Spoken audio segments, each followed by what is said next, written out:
The Vorshak spear drifted silently through the debris field, its hull shielded against the cold light of a dying star. Captain Relkar stood on the command deck, mandibles clicking in restrained anticipation. His orders were clear: retrieve the ancient weapon hidden on this forsaken world. For centuries, the Galactic Dominion had scoured ruins, scrolled through forgotten archives, and interrogated dying worlds, chasing the whispers of a war-ending relic from the old time. They called it simply the Human. Scans indicate the structure ahead matches archive records, reported Teln, the ship's sensor officer. The display lit up with a colossal underground complex, buried under kilometers of ice and stone. Energy readings, faint, but steady.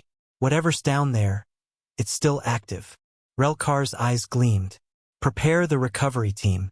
I want the weapon operational within the cycle. The descent into the icy chasm was silent, except for the hiss of respirators and the crunch of boots on ancient metal. The facility's gates loomed ahead, marked with strange angular script. The translator struggled, then produced a chilling result. United Earth Defense Command, Strategic Deterrence Vault. Inside, the corridors were preserved by some self-sustaining power source. The team passed rows of dormant machines, alien yet strangely elegant. Finally, they reached a chamber unlike any other. Its centerpiece was not a cannon, nor a warship, but a transparent stasis pod. Inside lay a figure. It was smaller than expected, roughly 2 meters tall, encased in dark, flexible armor. Its face was hidden behind a black visor. Its chest rose and fell in slow, steady breaths. Teln's voice quivered.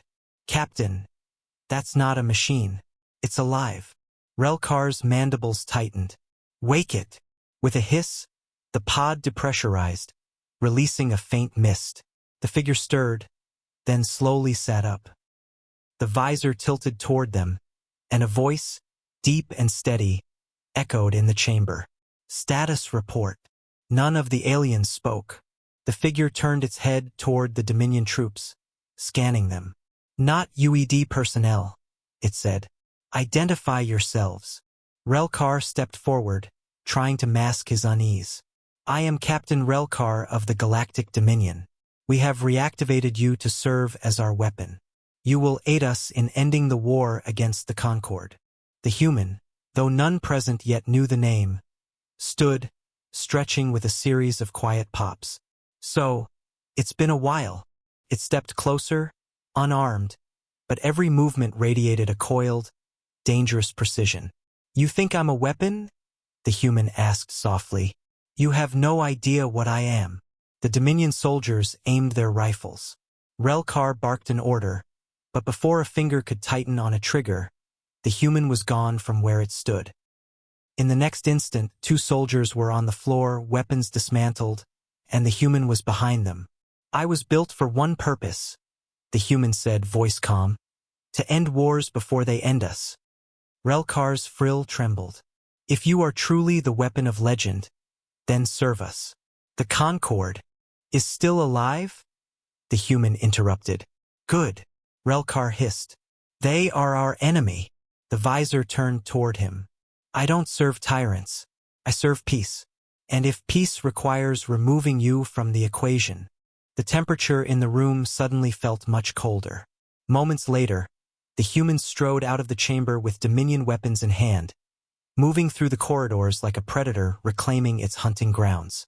In under an hour, the Vorshak spear was in chaos. Systems disabled, communications jammed, crew incapacitated. The Human didn't kill unless there was no other choice, but when it did, it was swift, merciless, and final. On the bridge, Relkar tried to override the lockdown, but the Human was already there. You woke me? The Human said, stepping into the light. That was your mistake. You wanted a weapon. What you got was a soldier who remembers exactly why we swore never to fight your kind again. Relkar tried to speak, but the Human was already tapping commands into the console, sending encrypted bursts into the void. Somewhere out there, the Concord would be listening. Hours later, as the Dominion ship drifted powerless in orbit, a fleet of Concord warships arrived, answering the beacon. A tall, scaled Concord admiral greeted the human in the docking bay. "We thought all of you were gone," she said. The human removed its helmet, revealing pale skin, scarred but unbroken. "Not gone, just waiting. We knew the galaxy would need us again. Not to conquer, but to remind it that mercy and strength aren't opposites." The admiral's frill lowered respectfully. "What will you do now?" The human glanced toward the stars. "Find the others. The old command scattered us for a reason. If someone was desperate enough to wake me, they'll try again. And next time, they might find one who isn't as forgiving." As the Concorde fleet departed, the Dominion prisoners watched in silence. The legend of the ancient weapon had been wrong all along. The humans weren't weapons. They were the reason the galaxy still existed.